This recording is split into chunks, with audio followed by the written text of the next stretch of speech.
Bismillahirrahmanirrahim. Assalamualaikum warahmatullahi wabarakatuh. Welcome to Dimensi Horor. Kali ini aku akan bercerita yang berjudul Ekspedisi Solo Hiking ke Gunung Sumbing. Cerita ini akan saya bagi beberapa bagian karena ceritanya cukup panjang.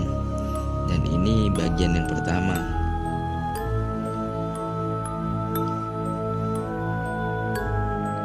Gunung memiliki banyak kisah di setiap tempat dan kawasannya.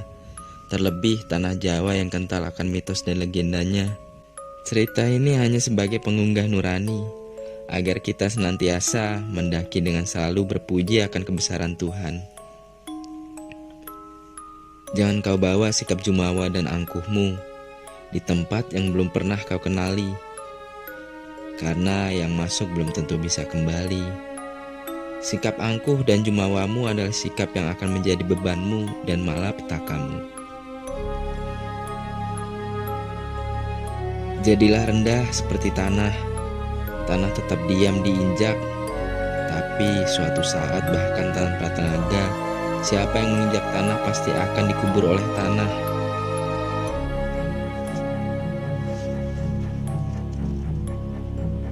Pagi yang biasa setelah bergelut dengan dunia, rasa kian membara untuk memulai petualangan kembali. "Bro, masih di rumah?" tanya Dimas padaku. "Iya Dim, masih di rumah ini. Kenapa?" jawabku kemudian bertanya pada temanku Dimas. "Besok aku mau ke sana bro," ucap Dimas. "Walah, yaudah sini aja Dim," ucapku mengiyakan jika Dimas mau ke sini, ke kota kelahiranku. Sempat kita bersiteru dan tidak mau tegur sapa. Dimas kemarin kesal karena aku tidak jujur jika mendaki di Arjuno sendiri.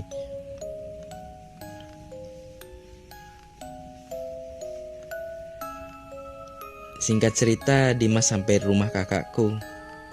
Karena bisa dibilang rumahku cukup jauh dari kota. Jadi aku giring Dimas untuk stay di rumah kakakku saja. Ya, seperti biasa. Obrolan demi obrolan kami lontarkan, layaknya pengamat politik di fase paceklik.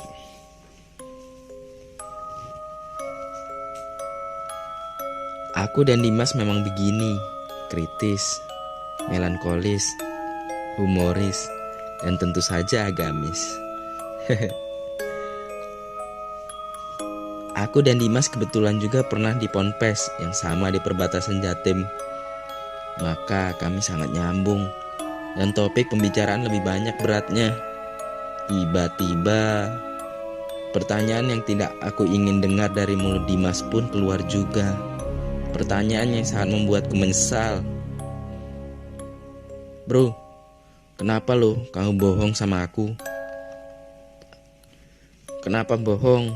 Katanya pulang, malah naik Arjuno sendirian," hujaman tanya dari Dimas.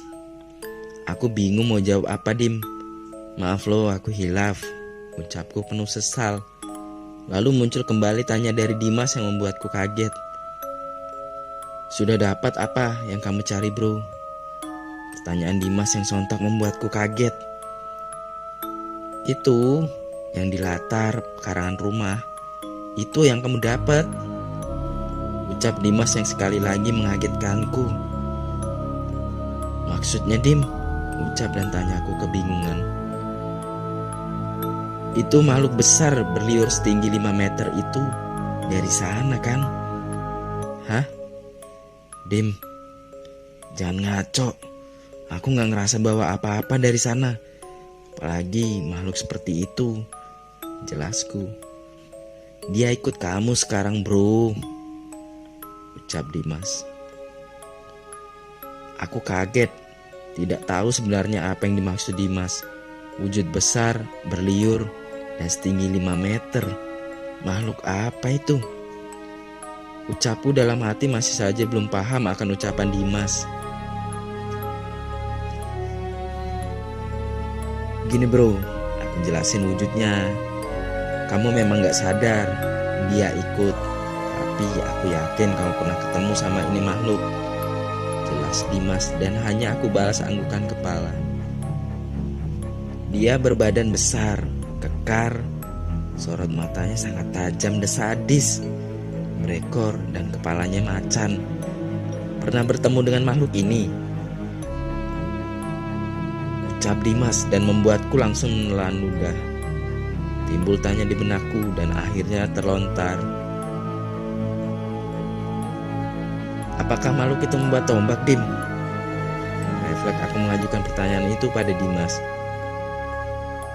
Iya, tombaknya sebesar diameter tiang Telkom dan panjangnya 7 meter, mungkin lebih. Jawab Dimas santai. Dek, aku terdiam. Aku cukup terkejut. Apa benar? Jantungku terasa berhenti berdetak. Aku masih tak ingin mengingatnya. Hanya ada satu wujud yang disebut dengan ciri-ciri yang disebutkan Dimas. Tapi apakah itu? Makhluk yang hampir membuatku mati ketakutan. Otakku terasa beku sekarang. Apakah makhluk yang dilihat Dimas adalah Barong? Udah, gak usah pucat seperti itu. Dia memang tergolong sadis dan beringas. Tapi untung saja bro, pas kamu di Arjuno dia tidak melemparkan tombaknya. Bisa hancur tendamu pasti. Ucap Dimas bersama tawanya yang menggelegar. Gimana? Udah kapok solo hiking? Aku tahu bro, besok Sabtu kamu mau ke Sumbing kan? Solo hiking juga. Ucap Dimas. Iya, hanya itu yang keluar dari mulutku. Ya udah, hati-hati aja pokoknya. Tenang, kamu gak bakal sendiri kok. Ucap Dimas. Kamu mau ikut, Dim? Tanyaku pada Dimas. Enggak tuh. Menunjuk ke depan rumahku. Yang bakal nemenin kamu, bahkan kemanapun kamu pergi. Ucap Dimas yang membuatku was-was saja. Lalu aku mau ke Jogja, ke Ponpes Jogja, ada panggilan Kiai Hajar. Kamu hati-hati aja. Ucap Dimas. Bawa pisau rimbamu, itu sekarang pisau yang mematikan. Maksudnya Dim? Tanyaku. Kamu akan temukan jawabannya sendiri. Ucap Dimas. Pagi yang masih suci, mentari mulai menyinari bumi, dan nyanyian kicau burung pleci. Aku mengantar Dimas ke Jogja. Bro, nanti kamu akan dapat pengalaman unik di Sumbing. Eling Gusti, kue kudu wani, ojo mengwani-wanian. Artinya ingat Tuhan, kamu harus berani, jangan cuma asal berani. Ucap Dimas. Iya bro, aku kudu wani. Aku nekat nganggo waton, ora waton nekat. Muga Gusti mengsandingku dan sandingmu. Artinya, iya bro, aku harus berani. Aku nekat pakai rencana, tidak asal nekat. Semoga Tuhan di sampingku dan di sampingmu. Ucapku pada Dimas. Wis wayahe lelono, ora masalah. Bab pinter utawa bodoh, nanging bab sapa sing iso nggawa awake andhap asor, mukti suci lan becik prasaja ning dalane Gusti. Tepat hari Jumat dini hari aku sampai di Terminal Wonosobo. Aku menunggu travel ke base camp Gunung Sumbing. Kebetulan juga bertemu dengan rombongan yang akan naik ke Sumbing juga. Kami menunggu di sudut terminal itu, Terminal Mendolo Wonosobo. Jam 1 pagi, udara yang begitu dingin ditambah angin yang bertiup membuat bulu roma berirama. Udara dingin ini sungguh terlalu. Aku kebelet buang air besar. Aku minta izin pada mereka yang bersedia menawariku bersama mobil travelnya nanti. Aku pun melangkahkan kaki mencari toilet terdekat. Aku berjalan perlahan. Terminal ini ramai sepi. Tapi ada satu spot membuatku penasaran, dan di situ dekat dengan toilet. Lampu oranye tua yang berkedap-kedip, lorong dan lorong gelap yang terlihat. Satu manusia pun serasa tak ada di spot itu. Aku perlahan menuju toilet di sana. Yah, bau pesing, kotor, tidak terlalu terawat adalah banyak kebobrokan moral masyarakat kita yang tidak mau menjaga fasilitas umum. Belum lagi vandalisme dan coret-coret dengan label nama komunitas atau apalah namanya. Banyak sikap acuh terhadap fasilitas umum dan bertameng kalimat, udah bayar juga kok di kotaknya. Sikap manusia egois yang tak ingin maju, ingin terlihat pintar namun bodoh. Manusia yang tak peduli akan sosial dan general adalah manusia yang sulit dididik. Manusia seperti ini memang pintar dari segi akal, tapi tak lebih baik dari seekor anjing dalam segi moral. Selesai aku melakukan ritual pembuangan sisa kalori dan endapan yang membuat tubuh mengalami bentoran oleh gas metana. Akhirnya aku sudahi dengan penjatuhan bom atom ke kubangan lubang air itu.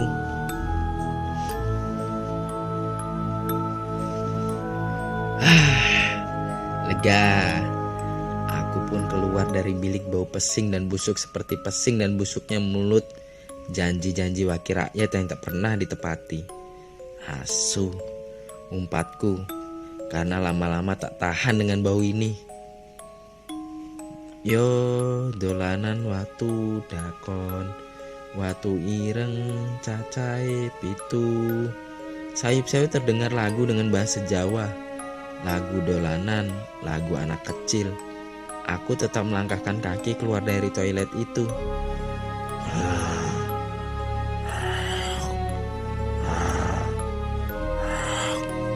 Ku dengar suara eraman atau dekuran dari salah satu sudut lorong. Bodoh, sungguh bodoh. Aku benci dengan diriku yang penasaran dengan apapun yang bagiku terlihat ganjil. Samar-samar kulihat ada orang duduk, sedang repot dengan sesuatu. Perlahan dan perlahan ku dekati, dan kulangkahkan kaki ini mendekati orang tersebut. Aku tak takut, hanya sedikit was-was bercampur penasaran. Dekat, sudah sangat dekat. Kusapa orang itu. Kulon nuwun, artinya permisi. Orang itu masih sibuk dengan sesuatu, seperti sedang menyantap sesuatu. Aku coba menyapanya kembali dengan volume suara sedikit keras. Mbak, Mas, kulon nuwun. Dek. Orang itu terdiam. Tapi ada banyak tetesan merah di dekat ia duduk. Apa itu? Perlahan orang itu, orang yang memakai penutup kepala lebar di kepalanya, membalikkan muka ke arahku. Dan kaget. Siapapun yang melihatnya, jantungnya pun akan copot seketika jika melihatnya. Sial bagiku, seharusnya aku tak menghampirinya. Dengan mulut yang masih berlumuran warna merah, sorot mata hitam, moncong panjang dengan gigi taring yang menakutkan. Kepala yang serupa anjing hutan atau serigala tepat berdiri satu langkah kaki di depanku. Kulihat ia menyodorkan sebuah santapan yang tak akan sudi manusia melihatnya, apalagi memakannya.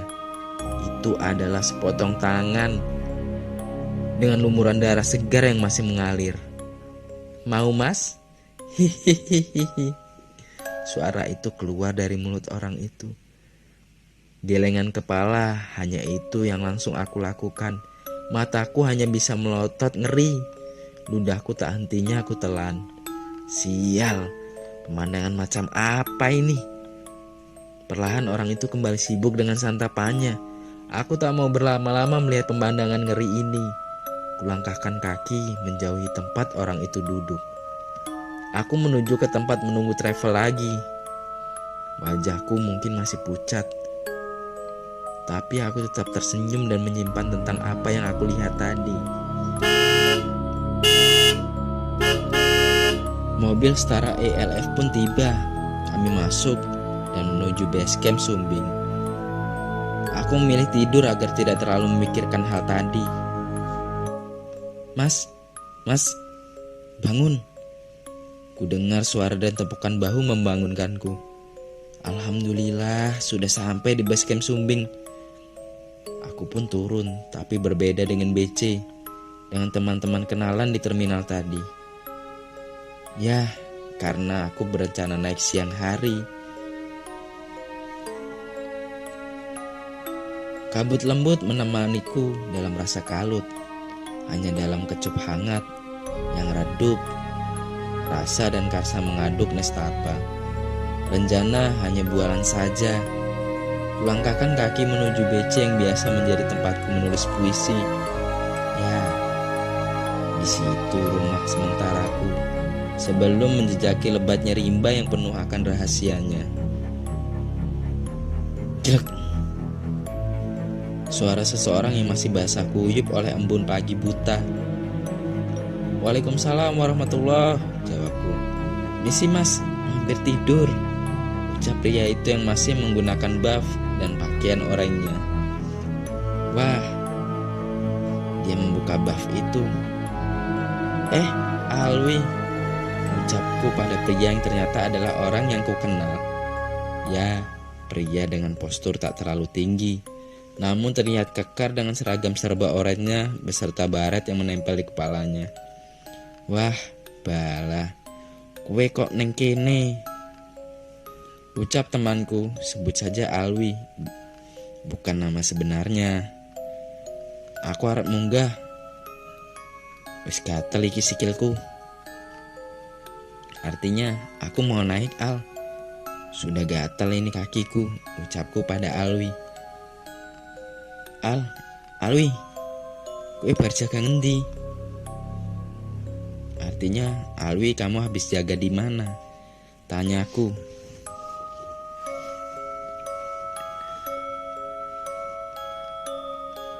Mau bar ning gunung ka, jare ono penampakan celeng gede sak sapi. Artinya, tadi baru saja di gunung ka, katanya ada penampakan babi hutan sebesar sapi, jawab Alwi. Waduh, wes lah, aja ngomong iku, aku lagi ora srek. Artinya, waduh, sudahlah jangan bicara itu, aku sedang tidak minat. Ucapku agar Alwi tak meneruskan ceritanya. Aku masih belum bisa lupa yang ada di terminal ini, malah ditambah yang baru. Aku merasa tidak nyaman. Ya wes, ku arep munggah kapan? Tanya Alwi. Sore wae Al, piye? Ya wes, sesuk tak kancani sekalian reunian. Suwe aku loh, gak munggah karo kowe bal,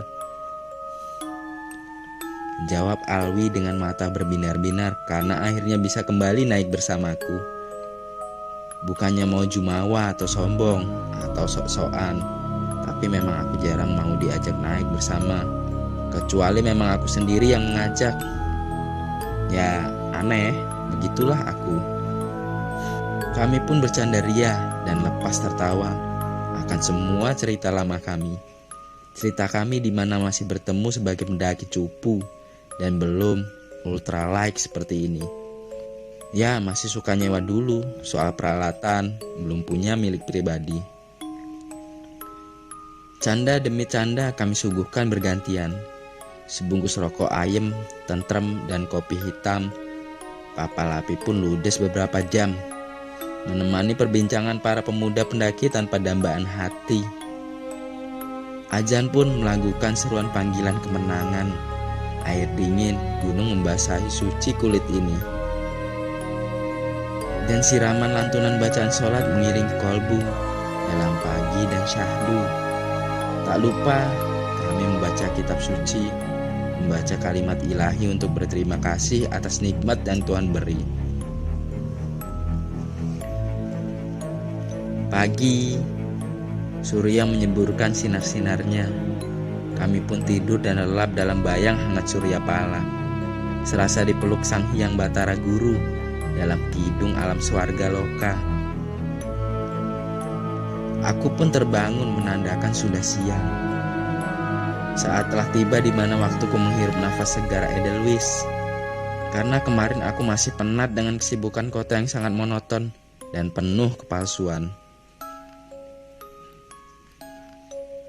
Kau dengan ketinggianmu 3.371 mdpl, kau yang berdiri sebagai pancang dan paku Wonosobo, kau Sumbing MT dengan segala kegagahanmu di sana.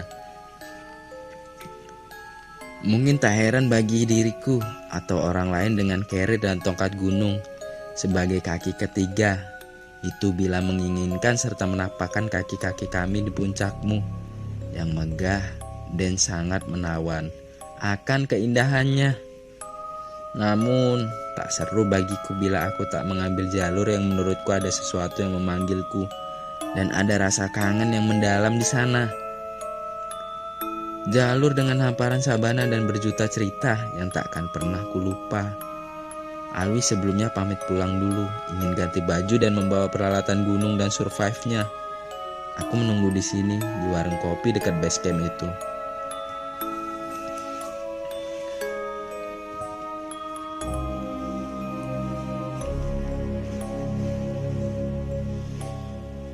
Di dekat warung kopi inilah tempat base camp dari para pendaki mempersiapkan segalanya.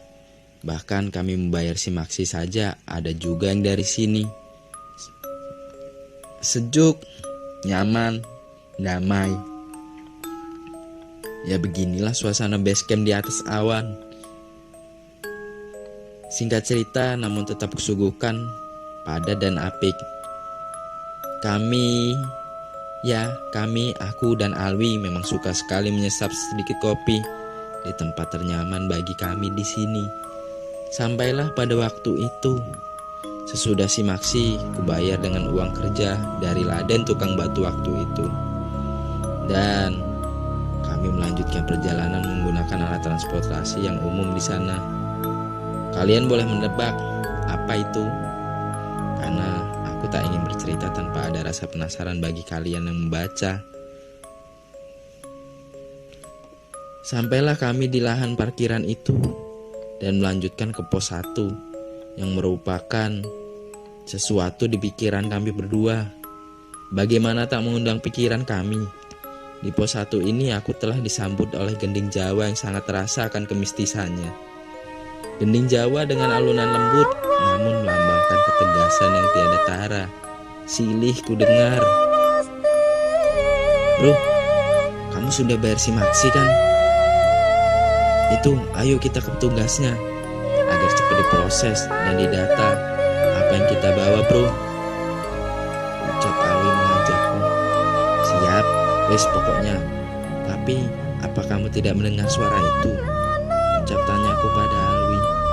Memang tak elok dan tak sopan membicarakan hal yang belum tentu kebenarannya. Namun aku penasaran, apalagi Alwi juga mendengar gending itu. Nunggu buka, biar rame dulu. Udah, gak usah dengar. Mungkin ada hajatan di atas, jawab Alwi. Dengan muka yang agak takut, namun sedap-sedap ngeri yang tersirat di wajahnya. Mungkin Alwi sahabat karibku ini menyimpan sesuatu, kata atau kalimat yang tak ingin dia ucapkan, walaupun mudah saja mengucap kata.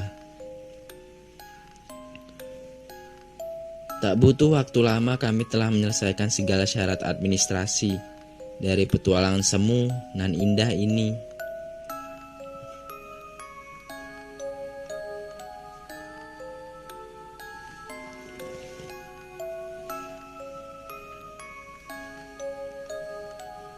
Wow, kok semu? Ya semu bagiku karena tak nampak apapun di mata ini. Hanya suara gending itu yang menyambutku bagaikan suara alam akan melaksanakan hajatannya. Perjalanan kami lalui tanpa sedikit rintangan apapun, karena kami memang sangat mengenal jalur demi jalur. bagaikan kami sangat mengenal watak dari para mantan kami.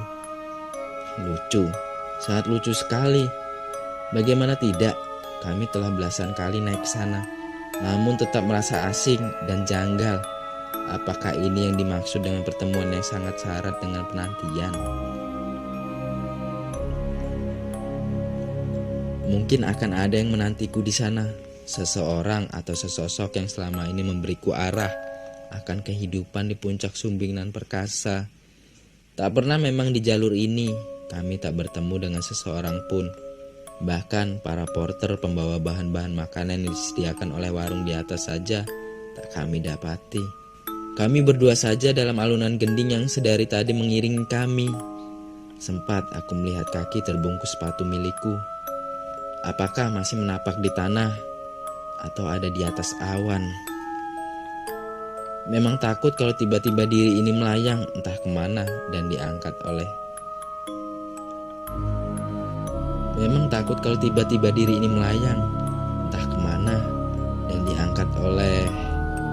tak elok kami ucapkan, karena kami nyatanya tak apa-apa dan masih menapakkan kaki di tanah berwarna coklat kemerahan itu.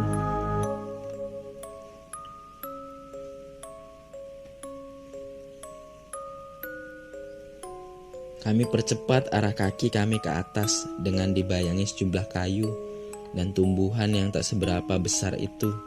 Senja sore kami rasa sudah memberikan auranya pada kami. Namun untung beribu untung kami telah sampai pada pos 2 dengan selamat walau tanpa bertemu dengan satu orang pun di perjalanan kami waktu itu. Wes, kita ngecamp di sini saja. Biar nanti kita teruskan kalau sudah pengen. Sementara di sini saja, bro, ucap Alwi padaku. Apakah kalian tahu? Suara gending Jawa itu tak pernah menghilang walau kami telah ada di pos 2 ini. Tak bisa kami pikirkan juga, ternyata di pos 2 sudah banyak sekali para pendaki. Padahal kami waktu naik tak bertemu orang sama sekali. Apakah kami masuk ke dimensi lain? Hanya kalian yang mampu menjawabnya dengan segala kerendahan hati. Kami dirikan tenda dom yang super mungil. Di sanalah satu area yang lumayan masih kosong. Di sini kami kebetulan bertemu dengan beberapa orang pendaki yang lumayan ramah. Saking ramahnya, akan kuceritakan dalam kemasan. Di tenda ini kurebahkan tubuhku kembali, menunggu datangnya malam. Aku menginginkan sesuatu yang mendebarkan pada perjalananku kali ini. Ya, perjalanan malam yang dihiasi bintang. Tak terasa mata ini sangat berat dan lelah sampai akhirnya aku tertidur pulas. Dalam damai alam sadar diri ini, aku dibawakan suatu sambutan. Sambutan akan mimpi yang tak bisa aku katakan dengan indahnya. Mimpi yang hanya mengisahkan kesedihan dan kepedihan. Mimpi akan peperangan yang aku pun tak tahu apa dan di mana kala itu. Aku menyaksikan pertempuran akan kesaktian dari Dewi Celeng atau babi hutan dengan segala kegarangannya serta perawakan sangarnya. Dewi siapa? Aku lupa. Ya, aku lihat Dewi siapa? Aku lupa mengerahkan semua pasukannya melawan raksasa dengan kepala anjing itu. Pertempuran demi pertempuran aku saksikan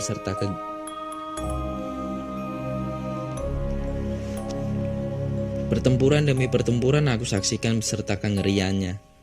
Namun aku sangat menikmatinya bagaikan seorang pecinta film di atas kursi bioskop yang empuk. Lama kejadian itu kunikmati sampai "Sopo awakmu? Kowe apa menungso?" "Tak pecah bathok ndasmu," ucap salah satu buto itu menghampiri diriku. Sangat terkejut diri ini mendengarnya marah padaku. Rasa gemetar tak terbendung lagi di tubuhku sampai aku terbangun dalam mimpiku yang sangat aneh dan menakutkan itu.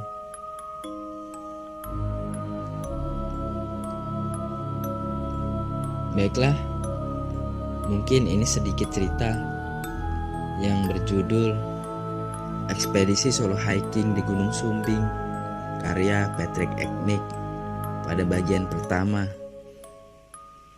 Untuk mendengarkan bagian selanjutnya, jangan lupa klik like, share, dan subscribe untuk mendapatkan cerita selanjutnya. Terima kasih. Wassalamualaikum warahmatullahi wabarakatuh.